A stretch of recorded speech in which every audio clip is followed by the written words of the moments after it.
અને સમાચાર પર વાત કરીશું રાજકોટના જેતપુરના ધોરાજી રોડ ઉપર દુર્ઘટનાનો બનાવ સામે આવ્યો છે।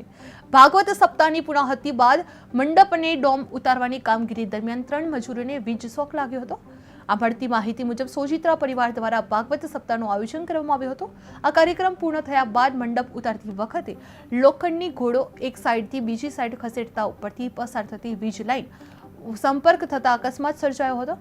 આ બનાવમાં એક મજૂરનું ઘટના સ્થળ પર જ કર્મકાંડીભરી મોત નીપજ્યું હતું, જ્યારે 2 મજૂરોને ઈજાગ્રસ્ત પહોંચ્યા હતા, જેમને સરકારી હોસ્પિટલ ખાતે ખસેડવામાં આવી રહ્યા હતા। આ ઘટનાની જાણ થતાં પોલીસ તેમજ પીજીવીસીએલ વિભાગની ટીમ તાત્કાલિક ઘટના સ્થળે પહોંચી આવી હતી અને સમગ્ર મામલે વધુ તપાસ પણ હાથ ધરવામાં આવી હતી। જેતપુર ધોરાજી રોડ પર દુર્ઘટના સામે આવી હતી, જેમાં મંડપ ઉતારતી વખતે વીજ શોક લાગ્યો હતો, જેમાં એક મજૂરનો કમકમાટીભરી મોત નીપજી ગયું હતું, જેમાં 2 મજૂરો ઈજાગ્રસ્ત બન્યા હતા। પોલીસ અને પીજીવીસીએલની ટીમ તાત્કાલિક ઘટના સ્થળ પર પહોંચી આવી હતી।